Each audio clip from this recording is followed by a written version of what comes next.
Hi everyone, welcome back to my class. ಏನಪ್ಪ ಇದು school ಇಲ್ಲ ಅಂದರೂ ದಿನಾ ಪಾಠ ಕೇಳಬೇಕು ಅಂತ ಬೇಜಾರಾಗ್ತಿದೆಯಾ? ಸರಿ, ಹಾಗಿದ್ರೆ ಇವತ್ತು ಪಾಠ ಬೇಡ, ಹಾಡು ಹಾಡೋಣವಾ ಎಲ್ಲ? ಓಕೆ ಓಕೆ ಓಕೆ, ರಾಗ ಎಳಿಬೇಡಿ, ಇನ್ನು ಹಾಡೇ ಸ್ಟಾರ್ಟ್ ಮಾಡಿಲ್ಲ, ಆಗಲೇ ಎಸ್ ಮ್ಯಾಮ್ ಅಂತ ರಾಗ ಎಳಿತಿದ್ದೀರ. ಸರಿ, ಆದರೆ ಇಲ್ಲಿ ಒಂದು ಟ್ವಿಸ್ಟ್ ಇದೆ. ಏನಪ್ಪ ಅಂತ ಹೇಳಿದ್ರೆ ಬರೀ ಅಮ್ಮ ಅಥವಾ ತಾಯಿ ಬಗ್ಗೆ ಇರೋ ಹಾಡನ್ನು ಹಾಡಬೇಕು. ಸರಿನಾ? ಹಾಗಿದ್ರೆ ಸ್ಟಾರ್ಟ್ ಮಾಡೋಣವಾ? ನಾನು ಹಾಡನ್ನು ಹೇಳ್ತೀನಿ, ನನ್ನ ಜೊತೆ ನೀವು ಕೂಡ ಧ್ವನಿಗೂಡಿಸ್ಬೇಕು. ಮೊದಲು ಅಮ್ಮ ನಿನ್ನ ಎದೆಯಾಳದಲ್ಲಿ ಹಾಡು ಹಾಡೋಣ. ಅಮ್ಮ ನಿನ್ನ ಎದೆಯಾಳದಲ್ಲಿ ಗಾಳಕ್ಕೆ ಸಿಕ್ಕ ಮೀನು, ಮಿಡುಕಾಡುತ್ತಿರುವೆ ನಾನು. ಅಮ್ಮ ನಿನ್ನ ಎದೆಯಾಳದಲ್ಲಿ ಗಾಳಕ್ಕೆ ಸಿಕ್ಕಿರುವ ಮೀನು, ಮಿಡುಕಾಡುತ್ತಿರುವೆ ನಾನು. ಚೆನ್ನಾಗಿತ್ತಲ್ವಾ? ನೆಕ್ಸ್ಟ್ ಯಾವ್ದು ಹಾಡೋಣ? ನಿಮಗೆ ಎಲ್ಲರಿಗೂ ಫೇವ್ರೆಟ್ ಯಾವುದು ಯೋಚನೆ ಮಾಡ್ತಿದ್ದೀರಾ? 100 ಸಾರಿ ಹೇಳಿದರೂ ನಾ ಆಸೆ ತೀರಲ್ಲ, ಜನ್ಮ ಪೂರ್ತಿ ಹಾಡಿದರೂ ನಾ ಪದವಿ ಮುಗಿಯಲ್ಲ. ಅಮ್ಮ ಅಮ್ಮ ಐ ಲವ್ ಯು, ಅಮ್ಮ ಅಮ್ಮ I love you. Okay, next ಯಾವ ಸಾಂಗ್ ಹಾಡೋಣ? ಹಳೆ ಸಾಂಗ್ ಹಾಡೋಣವಾ ಒಂದು? ಸರಿ. ಅಮ್ಮ ಎಂದರೆ ಏನೋ ಹರುಷವು, ನಮ್ಮ ಪಾಲಿಗೆ ಅವಳೇ ದೈವವು. ವಾವ್, ವೆರಿ ಗುಡ್ ಮಕ್ಕಳೇ. ಇದುವರೆಗೂ ನಾವು ಅಮ್ಮನ ಬಗ್ಗೆ ಹಾಡಿದ್ವಲ್ಲ, ಆ ಹಾಡು ಎಷ್ಟು ಚೆನ್ನಾಗಿತ್ತು ಅಲ್ವಾ? ಇಷ್ಟೊಂದು ಹಾಡು ಹಾಡಿದ್ದೀವಿ ಅಂದಮೇಲೆ ಅಮ್ಮನ ಬಗ್ಗೆ ಇರ್ತಕ್ಕಂತಹ ಒಂದು ಪದ್ಯವನ್ನು ತಿಳ್ಕೊಳ್ಳೋಣವಾ ಇವತ್ತು? ಹಾಡು ಹೇಳಿದ ಮೇಲೆ ಎಲ್ರಿಗೂ ಆ ಪದ್ಯವನ್ನು ತಿಳ್ಕೊಳ್ಳೋ ಕುತೂಹಲ ನಿಮಗಿದ್ದೇ ಇರುತ್ತೆ. ಈ ಪದ್ಯ 6ನೇ ತರಗತಿಯ ಪೂರಕ ಪಾಠದಲ್ಲಿ ಬರ್ತಕ್ಕಂತಹ 2ನೇ ಪದ್ಯ. ಅದರ ಹೆಸರು ಅವ್ವ. ಅವ್ವ ಅಂದರೆ ಅಮ್ಮ, ತಾಯಿ, ಜನನಿ, ಅಬ್ಬೆ, ಮಾತೃ, ಹೀಗೆ ಹಲವಾರು ಹೆಸರುಗಳಿಂದ ನಾವು ಅಮ್ಮನಿಗೆ ಕರಿತೀವಿ. ಅಮ್ಮ ಅಂದರೆ ಎಲ್ರಿಗೂ ತುಂಬ ಇಷ್ಟ. ಯಾಕೆ?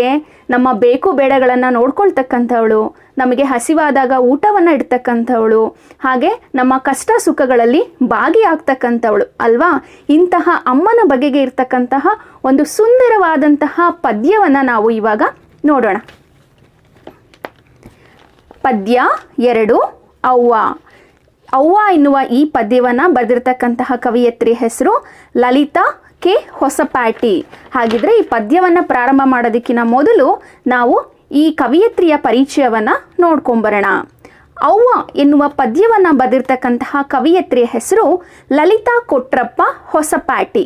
ಇವರು 1964ರಲ್ಲಿ ಜನಿಸ್ತಾರೆ.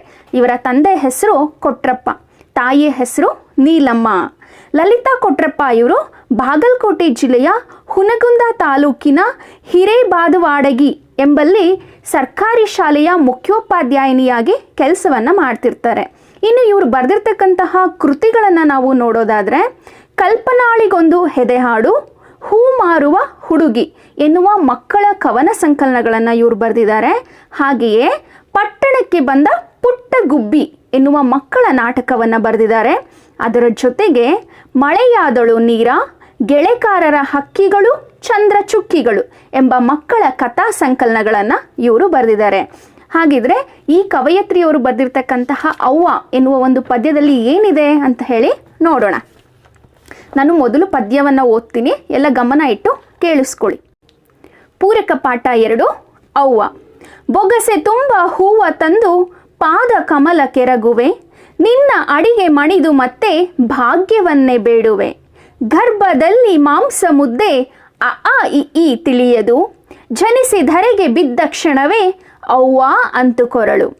ನೋವ ನುಂಗಿ ನನ್ನ ನಂಬಿ ಹಾಲ ನೀನು ಕುಡಿಸಿದೆ, ಕಣ್ಣ ನೀರು ಒರೆಸಿ ನೀನು ಎದೆಗವಚಿ ರಮಿಸಿದೆ. ಬಿದ್ದರಂತೂ ಓಡಿ ಬಂದು ಎತ್ತಿಕೊಂಡು ರಮಿಸಿದೆ, ಗೆದ್ದರಂತೂ ಖುಷಿಯು ನಿನಗೆ ಹೊತ್ತುಕೊಂಡು ಸಾರಿದೆ. ವಿದ್ಯೆ ಕಲಿಸಿ ಬುದ್ಧಿ ನೀಡಿ ಸಿದ್ಧಿ ಪಡೆಯೇ ಕಲಿಸಿದೆ, ಯಶದ ಹಿಂದೆ ಹರಕೆ ನೀಡಿ ಜೀವತ್ಯಾಗ ಮಾಡಿದೆ. ರೊಕ್ಕಕ್ಕೆಲ್ಲ ಲೆಕ್ಕವಿಲ್ಲ ನಿನ್ನ ಋಣ ಅಗಣಿತ, ಪಾದ ಕಮಲ ಕೊಂದೆ ಹೂವು ನನ್ನ ಪ್ರೀತಿ ಸೀಮಿತ. ತಾಯಿ ಹರಕೆ ಮುಂದೆ ಜಗದಿ ಯಾವುದಿಲ್ಲ ಮಿಗಿಲು, ತಾನು ಕಾಯೋ ಗುಣದ ದೇವರವ್ವ ಅವ್ವ ನಿನ್ನ ಹೆಸರು. ಮಕ್ಕಳೇ, ಪದ್ಯ ತುಂಬ ಅರ್ಥಗರ್ಭಿತವಾಗಿದೆ ಅಲ್ವಾ? ಹಾಗಿದ್ರೆ ಈಗ ನಾನು ಒಂದೊಂದೇ ಪದ್ಯವನ್ನು ಓದಿ ಆ ಪದ್ಯದ ಅರ್ಥವನ್ನು ಹೇಳ್ತೀನಿ. ಇಲ್ಲಿ ತಾಯಿಯಾದವಳಿಗೆ ತುಂಬ ಪ್ರಾಮುಖ್ಯತೆ ಇದೆ. ಯಾಕೆ ಅಂತ ಹೇಳಿದ್ರೆ, ನಮ್ಮನ್ನು ಸಾಕಿ ಸಲಹತಕ್ಕಂಥವಳು, ನಮಗೆ ಜನ್ಮವನ್ನು ನೀಡತಕ್ಕಂಥವಳು. ಅವಳಿಗೆ ನಾವು ಏನು ಮಾಡಿದ್ರೂ ಕಡಿಮೆ ಅನ್ನೋದನ್ನು ಈ ಪದ್ಯದಲ್ಲಿ ಕವಯತ್ರಿಯವರು ಹೇಳ್ತಾ ಹೋಗ್ತಾರೆ ನೋಡಿ.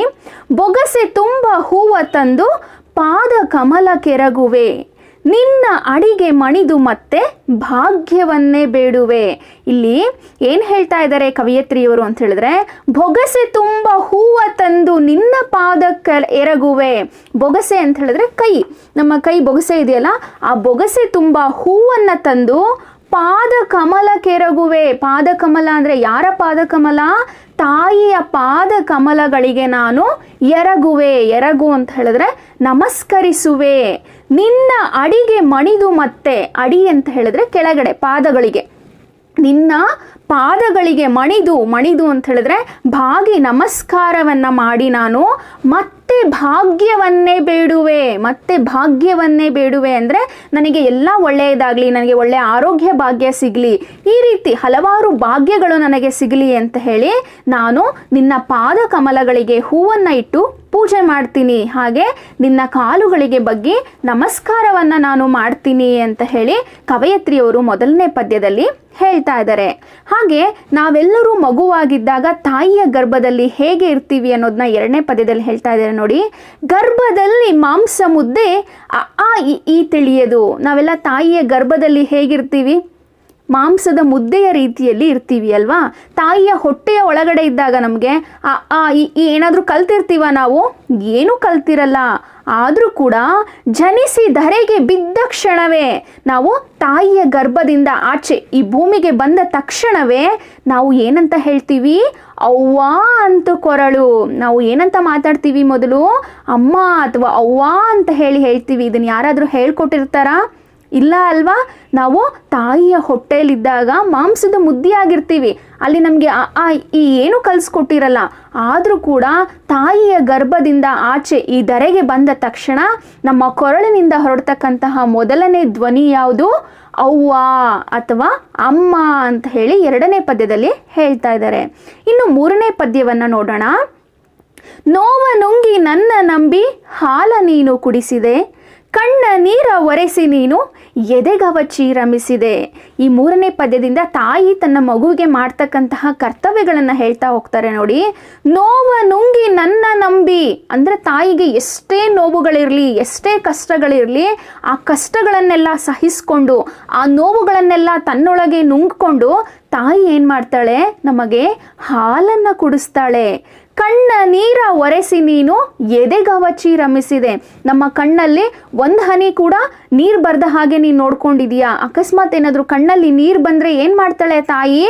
ಆ ಕಣ್ಣೀರನ್ನು ಒರೆಸಿ ಎದೆಗೆ ಅವಚ್ಕೊಂಡು ಅಂತ ಹೇಳಿದ್ರೆ ಎದೆಗೆ ಬಾಗಿ ತಪ್ಕೊಂಡು ಏನು ಮಾಡ್ತಾಳೆ? ಸಮಾಧಾನವನ್ನು ಮಾಡ್ತಾಳೆ. ಆ ಮಗುವನ್ನು ಬಾಚಿ ತಪ್ಕೊಂಡು ಸಮಾಧಾನವನ್ನು ಮಾಡ್ತಾಳೆ ಇಲ್ಲಿ ತಾಯಿ. ಹಾಗೆಯೇ ಮಗು ಏನಾದರೂ ಬಿದ್ದರೆ ತಾಯಿ ಏನು ಮಾಡ್ತಾಳಪ್ಪ ಅನ್ನೋದನ್ನು ಮುಂದಿನ ಪ್ಯಾರದಲ್ಲಿ ಹೇಳ್ತಾ ಇದ್ದಾರೆ. ಬಿದ್ದರಂತೂ ಓಡಿ ಬಂದು ಎತ್ತಿಕೊಂಡು ರಮಿಸಿದೆ. ಈಗ ಮಗು ಆಟ ಆಡ್ತಾ ಇರುತ್ತೆ ಅಂತ ಅನ್ಕೊಳ್ಳಿ. ಮಗು ಆಟ ಆಡುವಾಗ ಅಚಾನಕ್ಕಾಗಿ ಬಿದ್ದುಬಿಡುತ್ತೆ. ಆವಾಗ ತಾಯಿ ಕರುಳು ಏನಾಗುತ್ತೆ? ಅಯ್ಯೋ ನನ್ನ ಮಗು ಬಿದ್ದುಬಿಡ್ತು ಅಂತ ಹೇಳಿ ಏನು ಮಾಡ್ತಾಳೆ? ತಾಯಿ ಏನೇ ಕೆಲಸವನ್ನು ಮಾಡ್ತಾ ಇರಲಿ ಫಸ್ಟ್ ಏನು ಮಾಡ್ತಾಳೆ? ಆ ಕೆಲಸವನ್ನೆಲ್ಲ ಬಿಟ್ಟು ಓಡಿ ಬರ್ತಾಳೆ. ಬಿದ್ದರಂತೂ ಓಡಿ ಬಂದು, ಆಕೆ ಯಾವುದೇ ಕೆಲಸದಲ್ಲಿ ಇದ್ರೂ ಕೂಡ ಏನು ಮಾಡ್ತಾಳೆ? ಓಡಿ ಬರ್ತಾಳೆ ಆ ಮಗು ಹತ್ರ ಓಡಿ ಬಂದು ಏನು ಮಾಡ್ತಾಳೆ? ಎತ್ತಿಕೊಂಡು ರಮಿಸಿದೆ. ಅಯ್ಯೋ ಪುಟ್ಟ ಬಿದ್ದಪ್ಪ, ಏನಾಯ್ತಪ್ಪ ಅಂತ ಹೇಳಿ ಎತ್ಕೊಂಡು ಏನು ಮಾಡ್ತಾಳೆ? ಆ ಮಗುವಿಗೆ ಸಮಾಧಾನ ಮಾಡ್ತಾಳೆ. ಆ ಮಗುವಿಗೆ ಮುತ್ತಿಕ್ತಾಳೆ. ಅಳಬೇಡಪ್ಪ, ಅದು ಕೊಡಿಸ್ತೀನಿ, ಇದು ಕೊಡಿಸ್ತೀನಿ ಅಂತ ಹೇಳಿ ಸಮಾಧಾನ ಮಾಡ್ತಾಳೆ. ನಿಮಗೂ ಎಲ್ಲ ಈ ಅನುಭವ ಆಗಿದೆ ಅಲ್ವಾ? ಗೆದ್ದರಂತೂ ಖುಷಿಯು ನಿನಗೆ ಹೊತ್ತುಕೊಂಡು ಸಾರಿದೆ. ಅಂದರೆ ನಾವೇನಾದರೂ ಗೆದ್ವಿ ಅಂತ ಅಂದ್ಕೊಳ್ಳಿ. ಈಗ ಉದಾಹರಣೆಗೆ ನಮಗೆ ಪರೀಕ್ಷೆಯಲ್ಲಿ ಹೆಚ್ಚು ಅಂಕಗಳು ಬಂತು, ಅಥವಾ ಈ ಕ್ರೀಡಾ ಸ್ಪರ್ಧೆಯಲ್ಲಿ ಯಾವುದ್ರಲ್ಲೋ ಒಂದರಲ್ಲಿ ನಾವು ವಿಜೇತರಾದ್ವಿ, ಅಥವಾ ಯಾವುದೋ ಒಂದು ಹಾಡಿನ ಸ್ಪರ್ಧೆಯಲ್ಲಿ ನಾವು ವಿಜೇತರಾದ್ವಿ ಅಂದ್ಕೊಳ್ಳಿ. ಅಮ್ಮ ಏನು ಮಾಡ್ತಾಳೆ? ಗೆದ್ದರಂತೂ ಖುಷಿಯು ನಿನಗೆ. ಅಮ್ಮ ನಾನು ಫಸ್ಟ್ ಬಂದೆ ಅಮ್ಮ ಅಂದಾಗ ಅಮ್ಮನ ಮುಖದಲ್ಲಿ ಆಗ್ತಕ್ಕಂತಹ ಆನಂದ ನೋಡಬೇಕು. ಅಮ್ಮ ಏನು ಮಾಡ್ತಾಳಾಗ, ಅಕ್ಕಪಕ್ಕದ ಮನೆಯವ್ರಿಗೆಲ್ಲ ಹೇಳ್ಬಿಡ್ತಾಳೆ, ಫೋನ್ ಮಾಡಿ, ಅಯ್ಯೋ ನನ್ನ ಮಗಳು ಫಸ್ಟ್ ಬಂದರು, ನನ್ನ ಮಗ ಫಸ್ಟ್ ಬಂದ ಅಂಥೇಳಿ ಏನು ಮಾಡ್ತಾಳೆ, ಎಲ್ಲರಿಗೂ ಆ ಖುಷಿಯನ್ನು ಹಂಚ್ತಾಳೆ. ಗೆದ್ದರಂತೂ ಖುಷಿಯು ನಿನಗೆ ಹೊತ್ತುಕೊಂಡು ಸಾರಿದೆ. ನಾವೇನಾದರೂ ಗೆದ್ದರೆ ಆ ಒಂದು ಖುಷಿಯನ್ನು ಎಲ್ಲರ ಜೊತೆ ಹಂಚ್ಕೋತಾಳೆ. ಜೊತೆಗೆ ಓ ಮಗು ನೀನು ಇಷ್ಟು ಚೆನ್ನಾಗಿ ಮಾಡ್ದ, ಇಷ್ಟು ಒಳ್ಳೆ ಮಾರ್ಕ್ಸ್ ತೆಗೆದಿದೆಯಾ ಅಂಥೇಳಿ ನಮ್ಮನ್ನು ಎತ್ಕೊಂಡು ಮುದ್ದಾಡ್ತಾಳೆ ತಾಯಿ ಅಂತ ಹೇಳಿ ಈ ಒಂದು ಪದ್ಯದಲ್ಲಿ ಹೇಳ್ತಾ ಇದ್ದಾರೆ. ಹಾಗೆ ಮುಂದುವರೆದು ನಾವು ನೋಡೋದಾದರೆ, ವಿದ್ಯೆ ಕಲಿಸಿ ಬುದ್ಧಿ ನೀಡಿ ಸಿದ್ಧಿ ಪಡೆಯೇ ಕಲಿಸಿದೆ. ತಾಯಿ ನಮಗೆ ಬರೀ ಜನ್ಮವನ್ನಷ್ಟೇ ನೀಡಲ್ಲ, ಅದ್ರ ಜೊತೆಗೆ ಏನನ್ನ ಕಲಿಸ್ತಾಳೆ, ವಿದ್ಯೆಯನ್ನು ಕಲಿಸ್ತಾಳೆ, ಬುದ್ಧಿಯನ್ನು ಕಲಿಸ್ತಾಳೆ. ಗಾದೆ ಕೇಳಿದಿರ ಅಲ್ವಾ, ಮನೆಯೇ ಮೊದಲ ಪಾಠಶಾಲೆ, ತಾಯಿಯೇ ಮೊದಲ ಗುರು ಅಂತ ಕೇಳಿದಿರ ಅಲ್ವಾ. ವಿದ್ಯೆಯನ್ನು ಕಲಿಸ್ತಾಳೆ ನಮಗೆ. ಅದ್ರ ಜೊತೆಗೆ ಬರೀ ವಿದ್ಯೆ ಇದ್ರಷ್ಟೇ ಸಾಕಾಗಲ್ಲ, ಅದ್ರ ಜೊತೆಗೆ ಬುದ್ಧಿವಂತಿಕೆ ಕೂಡ ಬೇಕು ತಾನೆ. ಆ ಬುದ್ಧಿವಂತಿಕೆ ಕೂಡ ಯಾರು ಕಲಿಸ್ತಾರೆ ನಮಗೆ, ತಾಯಿ ಕಲಿಸ್ತಾಳೆ. ಆ ವಿದ್ಯೆ ಬುದ್ಧಿಯಿಂದ ನಾವು ಏನಾದರೂ ಒಂದು ಸಿದ್ಧಿಯನ್ನು ಮಾಡ್ತೀವಿ ಅಂದರೆ, ಏನಾದರೂ ಒಂದು ಸಾಧನೆಯನ್ನು ಮಾಡೋದನ್ನು ತಾಯಿ ನಮಗೆ ಕಲಿಸ್ತಾಳೆ. ಯಶದ ಹಿಂದೆ ಹರಕೆ ನೀಡಿ ಜೀವತ್ಯಾಗ ಮಾಡಿದೆ. ಯಶ ಅಂತ ಹೇಳಿದ್ರೆ ಯಶಸ್ಸು. ನಮ್ಮ ಯಶಸ್ಸಿಗೆ ತಾಯಿ ಯಾವಾಗಲೂ ಹಂಬಲಿಸ್ತಾ ಇರ್ತಾಳೆ. ನಮ್ಮ ಯಶಸ್ಸಿಗಾಗಿ ಆಕೆ ಏನು ಮಾಡ್ತಾಳೆ, ತಾನು ಆಶೀರ್ವಾದವನ್ನು ಮಾಡ್ತಾಳೆ. ಜೊತೆಗೆ ಕಂಡ ದೇವರಲ್ಲಿ ಹರಕೆಯನ್ನು ಹೊಡ್ತಾಳೆ. ಜೊತೆಗೆ ಇನ್ನೇನಪ್ಪ ಅಂತ ಹೇಳಿದ್ರೆ, ನಮ್ಮ ಅಭಿವೃದ್ಧಿ, ನಮ್ಮ ಏಳಿಗೆಗೋಸ್ಕರ, ಅಂದರೆ ಮಗುವಿನ ಅಭಿವೃದ್ಧಿ, ಮಗುವಿನ ಏಳಿಗೆಗೋಸ್ಕರ ತಾಯಿ ತನ್ನ ಜೀವವನ್ನು ಬೇಕಾದರೂ ತ್ಯಾಗ ಮಾಡ್ತಾಳಂತೆ. ನಮ್ಮ ಕಣ್ಮುಂದೆನೇ ಎಷ್ಟೊಂದು ಉದಾಹರಣೆ ಇದೆ. ಮಗನ ಫೀಸ್ ಕಟ್ಟೋಕ್ಕಾಗಲ್ಲ ಅಂಥೇಳಿ ತಾಯಿ ಸರವನ್ನು ಮಾರಿ ಫೀಸ್ ಕಟ್ಟಿರ್ತಕ್ಕಂಥ ಉದಾಹರಣೆ ಇದೆ. ಕೂಲಿ ಕೆಲಸವನ್ನು ಮಾಡಿ ಮಕ್ಕಳನ್ನು ಓದಿಸ್ತಕ್ಕಂತಹ ತಾಯಂದ್ರು ಎಷ್ಟೊಂದು ಜನ ಇದ್ದಾರೆ ಅಲ್ವಾ. ತಾಯಿ ತನ್ನ ಮಗುವಿನ ಅಭಿವೃದ್ಧಿಗೋಸ್ಕರ ಏನು ಮಾಡ್ತಾಳೆ, ತನ್ನ ಜೀವವನ್ನೇ ತ್ಯಾಗ ಮಾಡೋದಕ್ಕೂ ಕೂಡ ಸಿದ್ಧರಾಗಿರ್ತಾಳೆ ಅಂಥೇಳಿ ಈ ಪದ್ಯದಲ್ಲಿ ಹೇಳ್ತಾ ಇದ್ದಾರೆ. ಹಾಗೆ ಮುಂದಿನ ಪದ್ಯವನ್ನು ನಾವು ನೋಡೋದಾದರೆ, ಇನ್ನು ಇಷ್ಟೆಲ್ಲ ಮಗುವಿಗಾಗಿ ಮಾಡಿರ್ತಕ್ಕಂತಹ ತಾಯಿಯ ಋಣವನ್ನು ನಾವು ತೀರ್ಸೋದಕ್ಕೇ ಆಗಲ್ಲ. ಅದು ಹೇಗೆ ಅಂತ ಹೇಳಿ ಈ ಪದ್ಯದಲ್ಲಿ ಹೇಳ್ತಾ ಇದ್ದಾರೆ ನೋಡಿ. ರೊಕ್ಕಕ್ಕೆಲ್ಲ ಲೆಕ್ಕವಿಲ್ಲ ನಿನ್ನ ಋಣ ಅಗಣಿತ. ತಾಯಿಯ ಋಣವನ್ನು ನಾವು ತೀರಿಸ್ಬೇಕು ಅಂತ ಹೇಳಿದ್ರೆ ಎಷ್ಟು ಕೋಟಿ ಕೊಟ್ರು ಆಗಲ್ಲ. ರೊಕ್ಕಕ್ಕೆಲ್ಲ ಲೆಕ್ಕವಿಲ್ಲ. ತಾಯಿಯ ಋಣ ತೀರಿಸ್ಬೇಕು ಅಂಥೇಳಿ ಆಕೆಯ ಮುಂದೆ ನಾವು ಎಷ್ಟೇ ರಾಶಿ ದುಡ್ಡನ್ನು ಸುರಿದ್ರೂ ಕೂಡ ಆಕೆಯ ಋಣವನ್ನು ನಾವು ತೀರ್ಸಕ್ಕಾಗಲ್ಲ. ಯಾಕಂದರೆ ತಾಯಿಯ ಋಣ ಅಗಣಿತ. ಅಗಣಿತ ಅಂತ ಹೇಳಿದ್ರೆ ಕೌಂಟ್ ಮಾಡೋದಕ್ಕೇ ಆಗಲ್ಲ. ತಾಯಿಯ ಋಣ ಆ ಹಣಕ್ಕಿಂತ ಮಿಗಿಲಾದದ್ದು ಅಂಥೇಳಿ ಹೇಳ್ತಾ ಇದ್ದಾರೆ. ಹಾಗಾಗಿ ನಿಜವಾಗ್ಲೂ ನಮ್ಮ ಮನಸ್ಸಿನಲ್ಲಿ ತಾಯಿ ಮೇಲೆ ಪ್ರೀತಿ ಅಭಿಮಾನ ಇತ್ತು ಅಂತ ಹೇಳಿದ್ರೆ ನಾವೇನು ಮಾಡಬೇಕು, ಪಾದ ಕಮಲಕ್ಕೊಂದೇ ಹೂವು ನನ್ನ ಪ್ರೀತಿ ಸೀಮಿತ. ನಿನಗೋಸ್ಕರ ನೀನು ಮಾಡಿರ್ತಕ್ಕಂಥ ಸೇವೆಗೆ ನಾನು ಏನು ಕೊಟ್ಟರು ಕಡಿಮೆನೆ. ಹಾಗಾಗಿ ಅದರ ಬದಲು ನಾನು ಏನು ಮಾಡಬೇಕು, ಒಂದೇ ಒಂದು ಹೂವನ್ನು ತಂದು ನಿನ್ನ ಪಾದ ಕಮಲಗಳಿಗೆ ಇಟ್ಟರೆ ಅದೇ ನನಗೆ ಸಿಗ್ತಕ್ಕಂತಹ ಖುಷಿ ಅಂತ ಹೇಳಿ ಇಲ್ಲಿ ಕವಯಿತ್ರಿಯವರು ಹೇಳ್ತಾ ಇದ್ದಾರೆ. ಹಾಗೆ ಕೊನೆ ಪದ್ಯದಲ್ಲಿ ಏನು ಹೇಳ್ತಾ ಇದ್ದಾರೆ ನೋಡಿ. ತಾಯಿ ಹರಕೆ ಮುಂದೆ ಜಗದಿ ಯಾವುದಿಲ್ಲ ಮಿಗಿಲು. ಅಂದರೆ ತಾಯಿಯ ಆಶೀರ್ವಾದದ ಮುಂದೆ ಯಾರ ಆಶೀರ್ವಾದವೂ ಬೇಕಿಲ್ಲಂತೆ. ದೇವರ ಆಶೀರ್ವಾದ ಬೇಕು, ಆದರೆ ಕಣ್ಣಿಗೆ ಕಾಣೋ ದೇವರು ಅಂದರೆ ಯಾರು ಇಲ್ಲಿ, ತಾಯಿ. ಹಾಗಾಗಿ ತಾಯಿಯ ಹರಕೆ, ತಾಯಿಯ ಆಶೀರ್ವಾದದ ಮುಂದೆ ಅದಕ್ಕಿಂತ ಹೆಚ್ಚಾಗಿರೋದು ಈ ಜಗತ್ತಿನಲ್ಲಿ ಯಾವುದೇ ಇಲ್ವಂತೆ. ನಾವು ಯಾವುದಾದ್ರೂ ಒಳ್ಳೆ ಕೆಲಸಗಳಿಗೆ ಹೋಗುವಾಗ ಅಥವಾ ಪರೀಕ್ಷೆಗಳಿಗೆ ಹೋಗುವಾಗ ಏನು ಮಾಡ್ತೀವಿ, ತಾಯಿ ಆಶೀರ್ವಾದ ಪಡ್ಕೊಂಡು ಹೋಗ್ತೀವಲ್ವ. ಆ ಆಶೀರ್ವಾದ ಒಂದು ರೀತಿ ಶ್ರೀರಕ್ಷೆಯಂತೆ ನಮ್ಮನ್ನು ಯಾವಾಗಲೂ ಕಾಪಾಡ್ತಾ ಇರುತ್ತೆ. ತಾನು ಕಾಯೋ ಗುಣದ ದೇವರವ್ವ, ಅವ್ವ ನಿನ್ನ ಹೆಸರು. ಯಾವಾಗಲೂ ಕೂಡ ತನ್ನ ಮಗುವನ್ನು ರಕ್ಷಣೆ ಮಾಡ್ತಕ್ಕಂತಹ ಗುಣವನ್ನು ಹೊಂದಿದ್ದಾಳೆ. ಆ ದೇವರಿಗೆ ಇರ್ತಕ್ಕಂತಹ ಇನ್ನೊಂದು ಹೆಸರೇ ದೇವರವ್ವ. ಅಂದರೆ ದೇವರ ರೂಪವನ್ನು ನಾವು ಎಲ್ಲಿ ನೋಡ್ಬೋದು, ಅವ್ವನಲ್ಲಿ ನೋಡ್ಬೋದು. ಆಕೆಯ ಹೆಸರೇ ಅವ್ವ ಅಂತ ಹೇಳಿ ಕವಯಿತ್ರಿಯವರು ತುಂಬ ಸುಂದರವಾಗಿ ಈ ಪದ್ಯದಲ್ಲಿ ವಿವರಣೆಯನ್ನು ಕೊಟ್ಟಿದ್ದಾರೆ. ಮಕ್ಕಳೇ, ನಿಮಗೆಲ್ಲ ಈ ಪದ್ಯ ಅರ್ಥ ಆಯಿತು ಅಲ್ವಾ?